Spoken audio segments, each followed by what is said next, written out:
राजनीति है वो इस तरीके की है कि जितने भी बड़े नेता हैं वो अपने अपने किसी चेले को इसलिए टिकट दिलाते हैं अपने आदमी को, जिससे कि भविष्य में उनके लिए सीट खाली रहे। तो मुझे लगता है इसी योजना से ललित स्टेटमेंट में देख रहा था कि ऐसे भारतीय जनता पार्टी में ऐसे कार्यकर्ता चले गए हैं जो कार सेवा कर रहे थे अभी विधानसभा चुनाव में, और वो कहीं ना कहीं हमारे को फ़ायदा करेंगे, हमारे को जितवाएंगे, कांग्रेस पार्टी को जिताने में कामयाब होंगे, और वो भारतीय जनता पार्टी में चले गए हैं और अब मुकाबला कहीं ना कहीं फंसा पड़ा है। कैसे देख रहे हैं? देखिए, टीकाराम जी जूली स्टेटमेंट दें या कोई और इसको किया हुआ है, तो मैं वोट बैंक सीधे सीधे कांग्रेस के साथ जुड़ा हुआ है। इसमें अनुभवशील और अमित शाह और मोदी के करीबी भूपेंद्र यादव माने जाते हैं, और उनके सामने एक युवा विधायक है।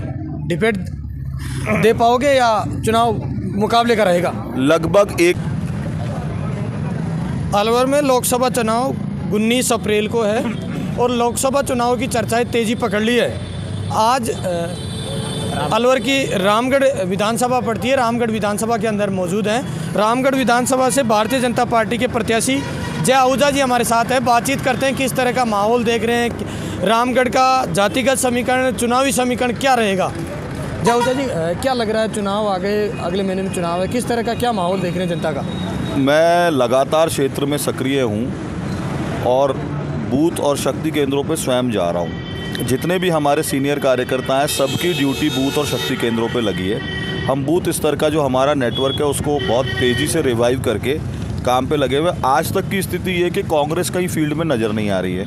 यहाँ कांग्रेस के वर्तमान विधायक हैं वो एक भी दिन कहीं दौरा करते हुए हमें मिले नहीं हैं। तो सब अपने अपने घर बैठे हैं, उनको शायद चुनाव ही नहीं लड़ना।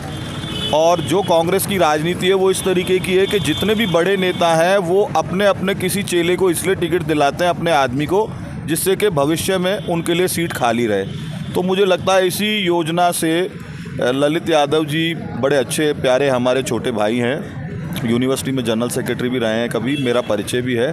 तो उनको बेचारों को बड़ी योजनाबद्ध तरीके से बलि का बकरा बनाया जा रहा है और उनको चुनाव में तो खड़ा कर दिया, लेकिन कोई कार्यकर्ता, कोई नेता उनके लिए काम करता हुआ हमको यह दिखाई नहीं दे रहा है। जय आहूजा जी, यहाँ का मुकाबला कहीं ना कहीं बाहरी और स्थानीय के बीच में फंसा पड़ा है। जब भी मैं ग्राउंड रिपोर्टिंग कर रहा हूँ, मैं जयपुर से हूँ, लेकिन लगातार अलवर क्षेत्र के अंदर घूम रहा हूँ, तो यहाँ जनता कह रही है कि स्थानीय को वोटिंग करेंगे। कैसे जिता पाओगे भारतीय जनता पार्टी को आप?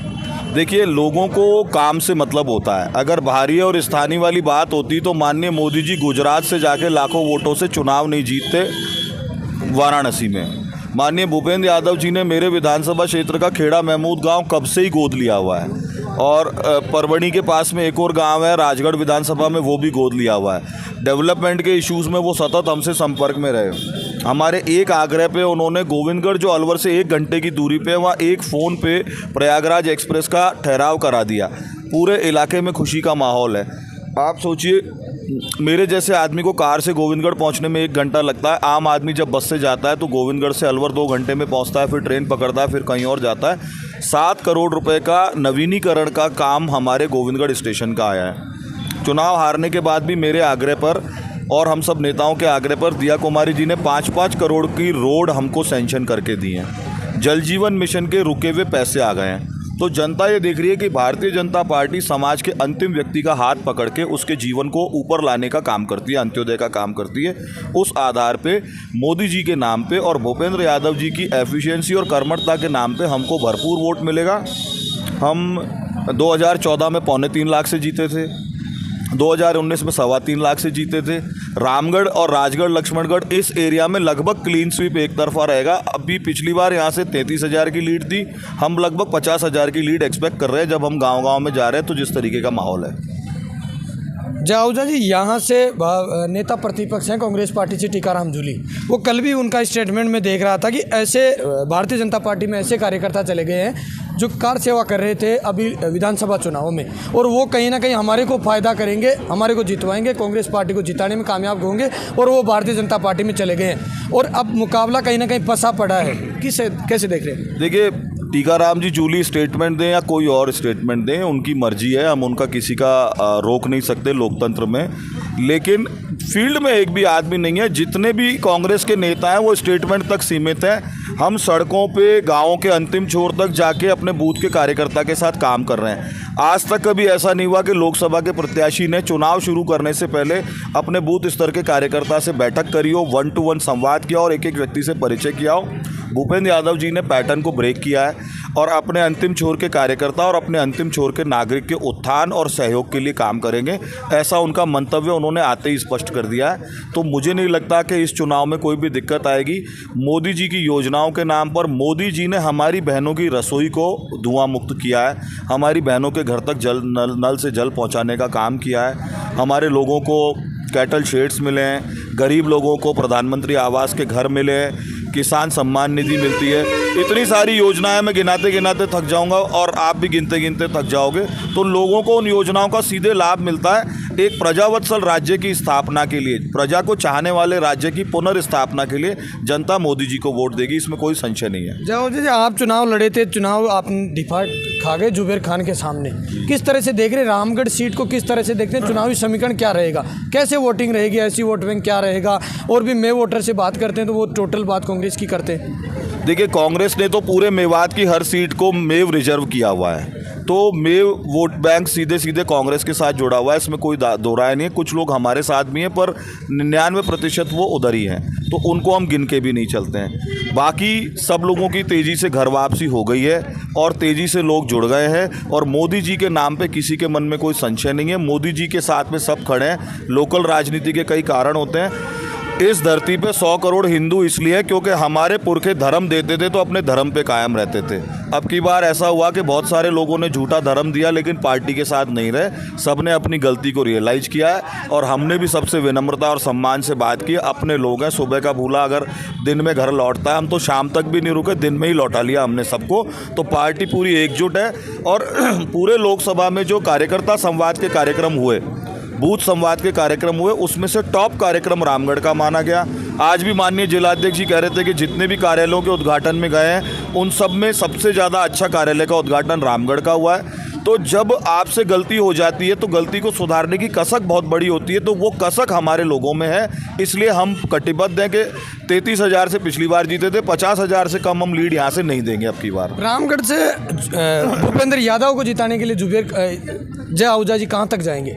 मैं खुद हर बूथ पे जा रहा हूँ, मैं खुद हर शक्ति केंद्र पे जा रहा हूँ, सभी सीनियर कार्यकर्ता जा रहे हैं। इलेक्शन की पूरी रूपरेखा बन गई है। 12D फॉर्म लेके हम घर घर तक पहुँच के 85 साल से अधिक आयु के लोगों के पोस्टल बैलेट इशू कराने की प्रक्रिया आजकल में पूरी कर लेंगे। तो यहाँ दिन रात काम चल रहा है। हम तो भूपेंद्र यादव जी का नाम घोषित होते ही इलेक्शन मोड में आ गए थे। अब आप अंतर देख लें, कांग्रेस के न कार्यालय है, न कार्यकर्ता है, न नेता है। बीजेपी के कार्यालय भी हैं, कार्यकर्ता भी हैं, नेता भी हैं, बूथ का कार्यकर्ता भी और हमारे पास जनता भी है। तो ये अंतर आपको फील्ड में स्पष्ट नजर आएगा। अनुभवशील और अमित शाह और मोदी के करीबी भूपेंद्र यादव माने जाते हैं और उनके सामने एक युवा विधायक है। डिबेट दे पाओगे या चुनाव मुकाबले का रहेगा? लगभग एक तरफा रहेगा चुनाव। मैं आपको कह रहा हूँ ना, कोई भी व्यक्ति लोकसभा जैसा चुनाव अकेला नहीं लड़ सकता। पूरी पार्टी एक तरफ घर पे बैठी हुई है और उस बेचारे को अकेला बलि का बकरा बना के छोड़ दिया है। मेरी उनके साथ संवेदना है, पर हम वैचारिक रूप से कटिबद्ध हैं मोदी जी को जितवाने के लिए, मोदी जी की तीसरी बार सरकार बनाने के लिए, 4 जून को 400 पार करवाने के लिए।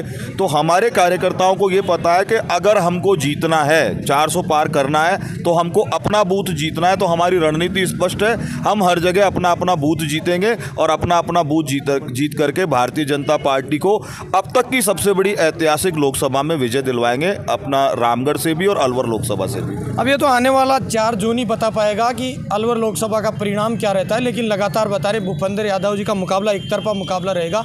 आप मेरे साथ देख रहे हैं तेज मीडिया ग्रुप और मैं हूं तेजपाल। जय हिंद, जय भारत। माहौल है, क्या लगता है अलवर लोकसभा के अंदर क्या रहेगा? पूरे देश में ही बीजेपी जीतेगी, कोई हराने वाला है ही नहीं। क्या कारण है? विकास विकास दिखाई दे रहा है पब्लिक को। आपको क्या विकास हुआ अलवर के अंदर, बता दीजिए। आपके सांसद ने क्या करा दिया? भाई साहब, सबसे बड़ी तो मन की शांति है। जो लोग कोई कह रहा है कि खिलाफ है बीजेपी के, सब बीजेपी के पक्ष में। यही नहीं, ऑल इंडिया चले जाओ, एक तरफा चुनाव है पूरे इंडिया के अंदर। बता रहा हूँ आपको, खाली अलवर क्षेत्र नहीं, पूरे इंडिया के अंदर एक तरफा चुनाव है। मतलब यह मुकाबला रहेगा या एक तरफा मुकाबला रहेगा? एक तरफा बीजेपी जीतेगी 100%। से कोई भी खड़ा हो, हम तो कहते हैं अगर बीजेपी से हमारा दुश्मन खड़ा हो तो उसको भी वोट देंगे हम तो। बीजेपी भूपेंद्र यादव जी से मुकाबला नहीं है आपका, तो डायरेक्ट मोदी जी से मुकाबला है।